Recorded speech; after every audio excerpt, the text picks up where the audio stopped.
प्रमाणिक समाधान। गुरुवन नमोस्तु। आजकल कुल परंपरा के मंदिरों में देवी देवताओं के समक्ष पशु बलि दी जाती है। उसको रोकने के लिए जैन साधर्मी के द्वारा मंदिर ट्रस्टी आदि को रिश्वत दी गई, तो उसका ऐसा करना क्या उचित है? कि आज भी लोग कुरीतियों के शिकार हैं और देश में धर्म के नाम पर आज भी हिंसा का प्रवर्तन चल रहा है। समाज बहुत सभ्य और समृद्ध हो गई है। पहली कोशिश तो हमारी ये होनी चाहिए, समाज में एक अलग जगह है जिससे लोग इस तरह की हिंसक प्रवृत्तियों से अपने आप को बचा पाए। रहा सवाल आपके इस कृत्य का, तो आपके वाक्य को मैं आपके ही वाक्य से संशोधित कर देता हूँ। रिश्वत देना पाप है, जीव बचाना धर्म है। आपने क्या किया ये आप तय कीजिए। आपने जीवों को बचाया या रिश्वत बनाने का पाप किया? गुरुवन नमोस्तु। भारत की जनगणना के अनुसार जैन समाज के बुजुर्गों की संख्या में बढ़ोतरी और बच्चों की संख्या कम हुई है, तो जैन समाज को इस ज्वलनशील समस्या के लिए क्या प्रयास करना चाहिए? कि यदि हमने समय रहते इस विषय पर ध्यान नहीं दिया तो आने वाले समय में आज हम 44 लाख हैं, कल सिमट कर बहुत थोड़े रह जाएंगे। इसका मतलब हम ऐसे तो सरवाइव कर रहे हैं पर हमारी जनसंख्या की ग्रोथ जैसी चाहिए वैसी नहीं हो रही। इसके लिए समाज में जागरूकता होनी चाहिए। हर व्यक्ति को केवल अपनी सोचने की जगह धर्म, संस्कृति और परंपरा के विषय में भी सोचना चाहिए। अभी हमारी समाज की कुछ संस्थाओं ने एक अभियान चालू किया है, खासकर दिगंबर जैन महासमिति ने एक बीड़ा उठाया है कि हम अपनी समाज को आगे बढ़ाने के लिए 2 संतान के कंसेप्ट को छोड़ें, कम से कम 3 की बात करें। मैं समझता हूँ ये बहुत ही अनुकरणीय पहल है और भगवान महावीर की जयंती के अवसर पर यदि ये पहल किया जाए तो हमारी परंपरा बहुत आगे बढ़ेगी। लोग सोचते हैं ऐसा करेंगे तो कैसे होगा? अरे जो बच्चा आएगा वो अपना पुण्य लेकर के आएगा। कृत्रिम तरीके से संतति का निरोध करना घोर पाप है। सहज रूप से जो आए उसको स्वीकारो, या तो बीज ही मत बो और बीज बोया है तो फल खाओ। ये तो महान पाप है। न जाने आप आने वाले कैसे प्रतापी जीव को रोक रहे हैं अपनी चेष्टा से। हर जीव का अपना पुण्य होता है। आज हम देखते आज से 25-50 वर्ष पहले जो पीढ़ियां जन्मी, 5-5, 10-10 संतान आसानी से पल गए। आज आप एक में हैरान हैं। मुझसे कहा महाराज हम एक में हैरान हैं। बोले एक है इसलिए हैरान है, अनेक होते तो हैरानी बढ़ जाती। लोग कह सकते हैं कि ऐसा कह के महाराज देश को पीछे लेके नहीं, ये बहुत जरूरी है, नहीं तो कहीं ऐसी स्थिति हमारी ना हो जाए जो आज पारसियों की है। पारसी समाज नगण्य हो गई है और पारसी समाज की घटती हुई संख्या के कारण अल्पसंख्यक आयोग को केंद्र सरकार के लिए इस बात की अनुशंसा करनी पड़ी कि इन्हें 2 से अधिक संतान उत्पन्न करने की छूट दी जाए। कल तुम्हारी नौबत ऐसी ना आए। इसलिए प्रत्येक धर्मी का यह कर्तव्य है कि हमारी परंपरा अविच्छिन्न बने रहे, उसके लिए हम सार्थक प्रयास अभी से करें। और दूसरे स्तर पर जो अभी जनगणना अभियान, धर्म बचाओ धर्म बढ़ाओ अभियान के अंतर्गत हमने कहा था, मुझे प्रसन्नता है कि केवल वॉलेंटियरली इसका कोई संस्थागत रूप न देने के बाद भी बहुत अच्छे परिणाम आ गए और इसका एक बहुत सुंदर स्वरूप गठित होने जा रहा है। आने वाले दिनों में उसके बहुत अच्छे परिणाम आएंगे और साल भर 2021 की जनगणना के पहले हम समाज में ऐसी जागरूकता लाएं जिससे हमारी वास्तविक संख्या का हमें पता लगे और आने वाली पीढ़ियां जैन धर्म के साथ फलते फूलते रहे, उसके लिए हम सत्प्रयास करें। गुरुवन नमोस्तु। अपने लक्ष्य एवं संकल्प के लिए हम आगे बढ़ते हैं, लेकिन सामाजिक एवं शारीरिक दुर्बलता के कारण हम पीछे हट जाते हैं, तो हम इसके लिए क्या प्रयास करें? देखिए स्वाभाविक है, जो लक्ष्य के लिए आगे बढ़ता है बाधाएं उसी के लिए आती है, लेकिन हम डगमगाए नहीं। तो हमारे यहाँ एक सूत्र दिया है आचार्य उमा स्वामी ने, मार्गात च्यवन निर्जरार्थम परिशोधभ्या परिशः। अपने मार्ग से च्युत न होने के लिए और निर्जरा करने के लिए जो सहन किया जाए उसका नाम परिशः है। हम मुनियों को परीक्षा सहने की बात की। आप कभी किसी लक्ष्य की ओर उन्मुख हो और आगे बढ़े, उसमें कोई कठिनाइयां बाधाएं आने लगे जो मन को विचलित करती है, तो उसे परीक्षा मानो, उसको सहन करो, उसको झेलो, उससे प्रभावित ना हो, तो आप कभी भी डगमगाओगे नहीं, और नहीं तो मन छोटा होगा और अपने बड़े लक्ष्य से विमुख होकर के आप छोटे में उलझ जाओगे। तो जब हमें बड़े लक्ष्य को हासिल करना होता है तो छोटी बातों को नजरअंदाज करना सीखना चाहिए। गुरुवन नमोस्तु। किस्मत अगर साथ दे तो सरताज बना देती है, किस्मत मुंह मोड़ ले तो मोहताज बना देती है। तो इस किस्मत रूपी बीमारी की दवा क्या है? आपने किस्मत को बीमारी बनाया, मान लिया, यही एक बीमारी है। किस्मत बीमारी नहीं है, किस्मत तो हमारे स्वास्थ्य का निर्धारक है। इसलिए जो किस्मत में हो उसे अपने स्वास्थ्य का लक्षण मान लो, बीमारी पैदा ही नहीं होगी, स्थितियाँ ठीक होगी। गुरुवन नमोस्तु। दिगंबर परंपरा में मुनिराजों को नमोस्तु और माताजी को वंदामी, और श्वेतांबर परंपरा में साधुओं को मतेड़ वंदामी बोलते हैं। तो इनमें इतना अंतर क्यों है? देखिए, हमारे यहाँ अलग अलग मुद्राएं हैं, अलग अलग भूमिका है। मूल रूप से बंदनी मुद्रा मुनिराज की है। जो सब परिग्रहों से रहित होकर निर्गंत होते हैं वो बंदनी है। बाकी साधक हैं जिनका भूमिकानुरूप सत्कार होता है। इसलिए मुनि को नमोस्तु, आर्यिकाओं को वंदामी, एलक क्षुल्लक को इच्छामी और त्यागी व्रति को वंदना। ये हमारी परंपरा है। गुरुवन नमोस्तु। भगवान ने हमेशा हमें सा रे गम की लहर सुनाई है, पर उसे हम सारे गम मानकर दुख मानते रहे तो भगवान के द्वारा रचित स्वयं की दिल की धड़कन बनाई है, तो उसको सुनने का क्या मार्ग है? सारे गम पादानी सा, हम उसमें एक सुर भी निकाल सकते हैं और सारे गम बन सकते हैं। आपने पूछा इस धड़कन का सुर सुनने का रास्ता क्या, आनंद क्या है? देखिए, हमने कभी किसी को संगीत की विधा में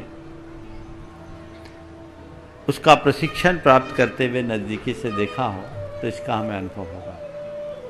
सारे गमा की सुर बनाने के लिए एक साधना होती है जिसमें ताल मेल होता है।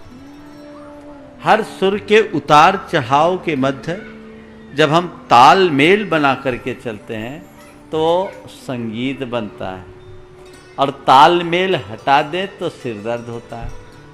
तो हम अपने जीवन में संगीत का आनंद लेना चाहते हैं तो कुछ करने की जरूरत नहीं है, केवल ताल मेल बिठाने की जरूरत है। और ताल मेल बिठाने की जरूरत है मतलब जो जैसा है, जिस स्थिति में है उसे उस स्थिति में स्वीकार कर ले।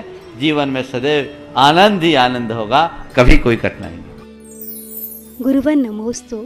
आचार्य श्री विद्यासागर जी महाराज ने आपका नाम मुनिश्री प्रमाण सागर जी महाराज क्यों रखा, और इसके पीछे क्या आपकी कोई व्यक्तित्व की छाप थी? उन्होंने क्यों रखा मुझे नहीं मालूम, लेकिन एक घटना हुई। जब मैं संघ में था, गुरुदेव हम लोगों को पढ़ाते थे, तो प्रारंभिक दिनों में व्याकरण पढ़ाते थे। उसमें व्याकरण में तर्कना बहुत होती है, रीजनिंग होती है, एक एक सूत्र की सिद्धि में बहुत तर्कना होती है। और मैं गुरुदेव से बहुत पूछा करता था। कई बार तो ऐसा होता था कि 1.5 घंटे की क्लास में एक सूत्र पूरा नहीं होता था। एक रोज ऐसा ही हुआ, किसी सूत्र की सिद्धि में मैं प्रश्न दर प्रश्न करता गया, वो उत्तर देते गए, लंबी चर्चा चली। तो मेरे प्रश्नों से उकताकर मेरे एक साथी ब्रह्मचारी ने कहा, ये तो शंका सागर है, ये तो शंका सागर है। और जैसे उसके मुख से निकला ये तो शंका सागर है, गुरुदेव ने हंसते हुए कहा, ये शंका सागर नहीं, ये तो प्रमाण सागर है। घटना आई गई हुई। इसके 1 सप्ताह बाद गुरुदेव ने हमारी दीक्षा दी, और दीक्षा के बाद मेरा पहला नाम था, और उन्होंने मुझे जब नाम दिया, नाम से पुकारा, तो आज आप जिस नाम से पुकारते हैं वो हो गया। अब उनने ऐसा क्यों कहा, ये उन्हीं से पूछना। गुरुवर नमोस्तु। जिंदगी कैसी अजीब चीज हो गई है कि खुश दिखना खुश होने से ज्यादा महत्वपूर्ण हो गया है। खुश दिखना खुश होने से ज़्यादा महत्वपूर्ण हो गई। इसी का नाम तो है उपभोक्तावाद, कंज्यूमरिज्म। हम ऐसा ही चीज़, होते कुछ हैं और दिखना कुछ चाहते हैं।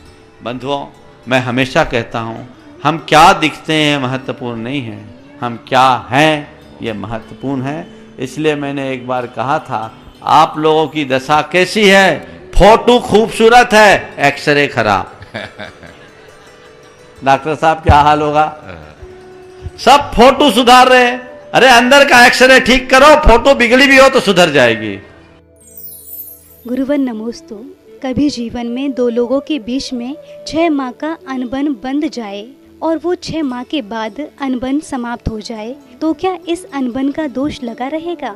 आपने पूछा कि अगर हमारे मन में किसी के प्रति अनबन रही हो और एक 6 महीने के भीतर हमने उसे दूर कर लिया, अनबन को 6 महीने के बाद किया है, तो चलिए 6 महीने के बाद भी कर लिया, तो अब आगे कसाय हमारी रिड्यूस होगी और उसके बाद प्रेम भाव को बढ़ाकर अपनी कसायों का समन करें तो उस बैर की संतति को हम समाप्त भी कर सकते हैं।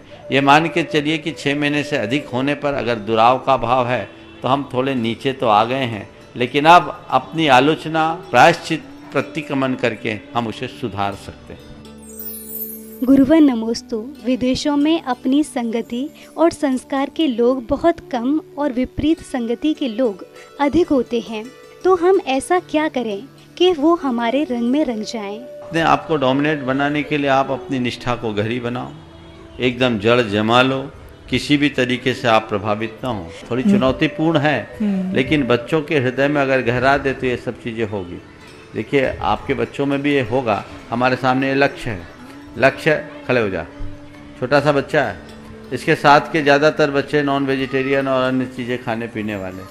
ये लड़का रात में 9 बजे के बाद पानी भी नहीं पीता, पानी भी पीता है तो छान करके पीता है। जब इसको लोग कहते तू ये क्या कर रहा है, तो ये सीधा बोलता है मेरी लाइफ स्टाइल है, आपको इंटरफेयर करने की ज़रूरत नहीं, मैं इसे एंजॉय कर रहा हूँ, मुझे अपनी तरीके से करने दो। इतनी दृढ़ता अगर लोगों के मन में आए तो सारे परिणाम अपने आएंगे। गुरुवर नमोस्तु। आपके अनुभव से व्रतों को अंगीकार करने के लिए अंतरण कारण पहले प्रकट होता है या बाह्य कारण? व्रत अंगीकार करने में बहिरंग कारण गौण है, अंतरंग कारण मुख्य है। जब तक हमारे अंतरंग में व्रत अंगीकार करने के भाव नहीं होंगे तब तक व्रत लेने का मजा नहीं। हाँ, किसी की प्रेरणा, दबाव, प्रभाव में आकर कोई व्रत ले भी ले तो उसका निर्वाह नहीं होता। इसलिए हमें अंतरंग में वो भावना जगनी चाहिए, और अगर अंतरंग में जग जाए तो जो भी बहिरंग सामने आए उसके सामने हम व्रत ले सकते हैं। हमारे यहाँ तो कहा गया, गुरु की साक्षी में, देवता की साक्षी में हम व्रत लें, और नहीं है तो आत्म साक्षी में भी अपना व्रत ले सकते हैं। तो हमारे मन में संकल्प जगना चाहिए, भाव जगना चाहिए। संकल्प और भाव के जगते ही परिणाम आ जाते हैं। गुरुवर नमोस्तु। हम लोग छद्मस्त जीव हैं और क्षुधा रोग सभी को सताती है, तो क्या महाराज श्री आपके आहार करते समय अंतराय आया हो, और तब क्या आपको कभी झुलझुलाहट आई है? अंतराय का अनुभव तो नहीं है, पर मेरे इस मार्ग में आने के प्रारंभिक दौर का एक अनुभव। मैं ब्रह्मचारी था, दुर्ग के बाद संघ में सम्मिलित हुआ, पूर्व अवस्था का ननिहाल पक्ष था, बिहार चल रहा था, सब लोग साथ में थे। तो क्या करते थे, ज़्यादा लाड प्यार से परसते थे और फल वगैरह बहुत दे देते थे। 1-2 रोटी खाऊं और फल खाऊं, पेट भर जाए। एक बार तो ऐसा हुआ, नमक लेता था तो नमक वहाँ बुंदेलखंड में नमक कटोरी में परोसने की परंपरा है, तो कटोरी में नमक दे दिया। मैंने कहा कोई जूठा नहीं छोड़ना, तो आखिरी में नमक भी घोल के पी लिया, खूब सारा, पेट में जलन हो। अब शाम को बैटरी डाउन, एक टाइम भोजन करना है, 2 रोटी और फल खाए, जूस पी ले तो कितनी देर स्टेमिना चलेगी। तो थोड़ा लगता था, भूख जैसी वेदना होती थी। तो मैंने अपने साथी ब्रह्मचारी से एक दिन पूछा, भैया तुम लोगों को भूख नहीं लगती? बोले नहीं, हम लोगों को तो नहीं लगती। तो मुझे लगा भैया अब मैं नया हूँ, पता नहीं सकूंगा कि नहीं सकूंगा, थोड़ा सा मेरा कॉन्फिडेंस डगमगाया। पर एक दिन गुरुदेव ने पूछा, जबलपुर पहुंच जाने के बाद लगभग 1.5 महीने बाद, क्यों कैसा चल रहा, सब ठीक है? मतलब ठीक है। पर मेरे साथी ब्रह्मचारी ने कहा, महाराज जी इनको शाम को भूख लग जाती है।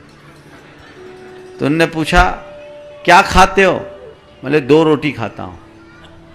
और क्या खाते हो? बोले फल वगैरह खा लेते। बोले 2 रोटी खाने वाला मुनि नहीं बन पाएगा। बोले फल वल खाना नहीं, एक टाइम खाना है, 6 रोटी खाना, उसके बाद कुछ देखना, 24 घंटा चलाना है। तो तुमको जो खाना है अन्न का भोजन, ठोस भोजन है, बाकी तो चीजें हैं ही नहीं। तो उनने उस दिन बताया और आशीर्वाद दिया। उसके बाद आज तक मुझे भूख क्या होती पता ही नहीं चला। गुरुवर नमोस्तु। आचार्य श्री से दीक्षा लेने के बाद आपके जीवन का ऐसा कोई संस्मरण है जिसको याद करते ही महाराज श्री आपको आनंद की अनुभूति हुई हो? जिसके स्मरण से आनंद की अनुभूति होती हो? देखिए कई तरह की घटनाएं हैं, लेकिन एक घटना आप सबको बताता हूं। मैं मुनि था। हमारी मुनि दीक्षा के बाद गुरुदेव ने हम लोगों को कुछ सामूहिक नियम दिए थे। मैंने कहा गुरुदेव ये नियम मुझसे नहीं निभेगा। उन्होंने कहा ठीक है। लेकिन यथार्थ में किसी से नियम नहीं पला। कालावधि पूरी होने के बाद मैंने अपने साथियों से कहा कि देखो गुरुदेव ने आज्ञा दी और हम लोगों ने उसे नहीं निभाया, ये दोष है, हमें इसका प्रायश्चित लेना चाहिए। प्रायश्चित लेने के लिए गया तो गुरुदेव ने सबको तो प्रायश्चित दे दिया, मुझे प्रायश्चित नहीं दिया। एक बार गया कोई प्रायश्चित नहीं, दूसरी बार गया कोई प्रायश्चित नहीं, तीसरी बार गया क्यों बार बार आते हो? फिर चौथी बार गया, कह दिया ना तुम्हारे लिए कोई प्रायश्चित नहीं है। ये शब्द मुझे हिला दिया। मुझे लगा कि आखिर में इतना दोषी हो गया कि मैं प्रायश्चित के भी अयोग्य हो गया। मुझे बड़ी तकलीफ होने लगी। 2-3 दिन मेरे जीवन के सबसे संक्लेशपरक दिन रहे। तीसरे दिन उन्होंने हर चर्या के बाद जब हम लोग इरियापत करते हैं, जब मैं निकलने लगा मुझे रोका और कहा 2 उपवास कर लेना। मैं समझ गया सबको वही मिला था, मामला क्या है। कहा सर किया, 2 उपवास का संकल्प किया, 2 उपवास पूर्ण हुआ। उसके बाद गुरु चरणों में गया, गुरुदेव आपने मुझे पहले आशीर्वाद प्रायश्चित नहीं दिया, बाद में प्रायश्चित क्यों दिया? पहले क्यों नहीं दिया? बोले मैं ये देखना चाहता था कि प्रायश्चित नहीं देने का परिणाम क्या होता है। वो घड़ी मेरे हृदय में बड़ी प्रसन्नता की घड़ी थी। कम से कम गुरु ने मुझे इस लायक सोचा और मैं उनकी कसौटी पर खरा तो उतरा। गुरुवर नमोस्तु। आत्मा सही और गलत के बारे में जानती है, पर समझना मन को पड़ता है, तो मन को कैसे समझाएं? बहुत अच्छी बात आपने पूछी। आत्मा तो जानती है, समझाना मन को पड़ता है। वस्तुतः जानना और मानना इनमें अंतर है। जानना सूचना का संग्रह है, मानना हृदय का स्पंदन। हम चीज़ों को केवल जानते हैं, जानने से कुछ नहीं होगा। जानने की दृष्टि से देखा जाए तो आपके कंप्यूटर के हार्ड डिस्क में भी बहुत सारी जानकारियाँ, गूगल में भी ढेर सारी जानकारियाँ, हमने दिमाग में भी बहुत सारी जानकारियाँ भर ली, वो अलग चीज़ होती है। लेकिन जिसे हम जानते हैं उस पर श्रद्धा करें, मानना यानी श्रद्धा करें। हमारी जब तक श्रद्धा प्रगाढ़ नहीं होगी तब तक हमारा मन चीज़ों में उतर नहीं सकता। जहर खाने से आदमी मरता है ये हम जानते हैं, जानते नहीं मानते भी हैं, क्योंकि हमने ये देखा है और हमारी इतनी श्रद्धा हो गई है। इसके परिणाम स्वरूप कोई सपने में भी हमें जहर खाने के लिए कहेगा तो हम उसे स्वीकार नहीं करेंगे। तो इसी तरह जब हम जानने के साथ मानना शुरू करेंगे हमारे जीवन में बदलाव आएगा। प्रामाणिक समाधान।